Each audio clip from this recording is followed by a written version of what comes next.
Hello and welcome to my YouTube channel. My name is Chelsea and this is my first video on booktube. Very excited to have you here, and I'm gonna go through my January TBR. I should probably say first, I typically do make a TBR list for every month, and I'm more of a mood reader, so I'm a little all over the place. I like to go through my TBR, but it's kind of just a starting off point for me. And then I also have some books waiting on hold at the library, so if I get those, I might include them in January as well.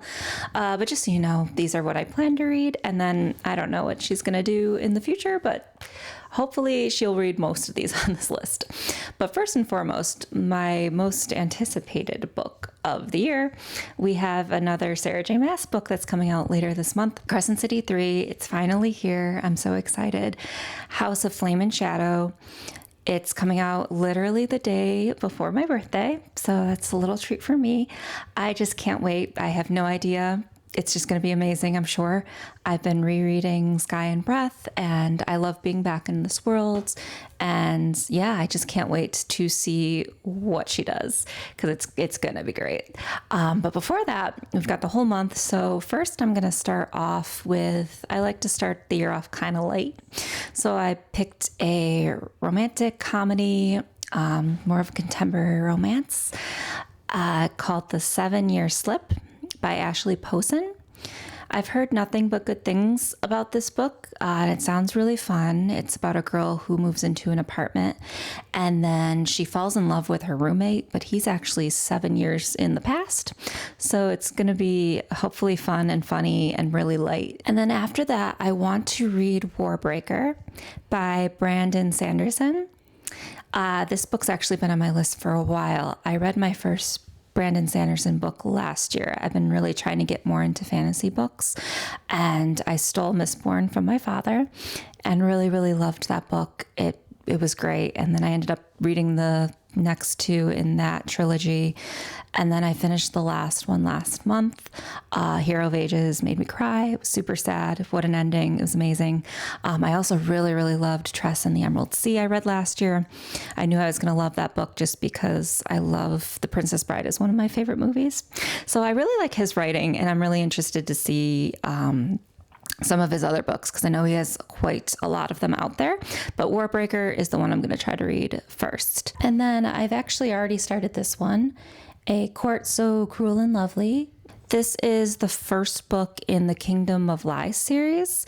I've seen this book popped up all over the place, so it sounds right up my alley. It's a fantasy romance, slow burn romance. I think I'm going to enjoy it a lot. I'm trying to get into some different series this year, especially fantasy romance, because that's my favorite genre.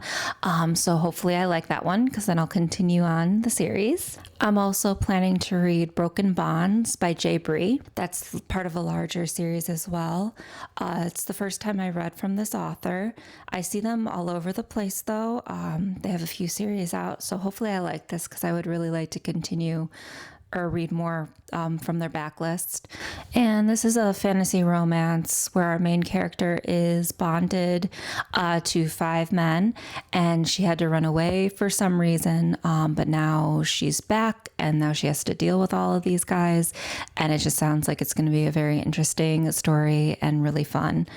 And then after that, I plan to read the second book in the Witchwalkers series by Carissa Weeks, called The City of Ruin. I read the first book, The Witch Collector, last month, and I did like it. It wasn't anything like earth-shattering. I thought it was okay, but I do want to continue the series. I enjoyed the main character quite a bit, and the world was interesting.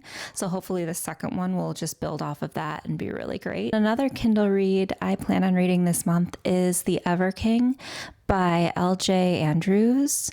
This is a dark fantasy romance, which sounds right up my alley. It's got pirates, a villain love interest, and an innocent princess. What more can you want? That sounds amazing. And I've heard that it's fine to read It's part of a larger series, but you don't have to read all of them to read this one because I've never read anything by this author. So if I like it, maybe I'll dip my toes more into that in the future. And then last but not least, for January, I want to start reading more contemporary romances and different contemporary series. It's a little out of my comfort zone. I've been hit or miss with those types of books in the past. But I've heard so much about this one, and I meant to read it last year and I just didn't have time. But there's another book coming out later this year, so I'd love to start this series and get to enjoy the new release with everybody. And I know this is one of those things that people either love or hate, so I kind of just want to see where I fall, because I'll probably love it, to be honest with you, but let's see. I want to read Magnolia Parks by Jessa Hastings, and it just sounds like a really fun, not so serious, ridiculous series to get into, and hopefully I enjoy it. So yeah, that's my January TBR. Thank you so much for watching, and I'll see you next time.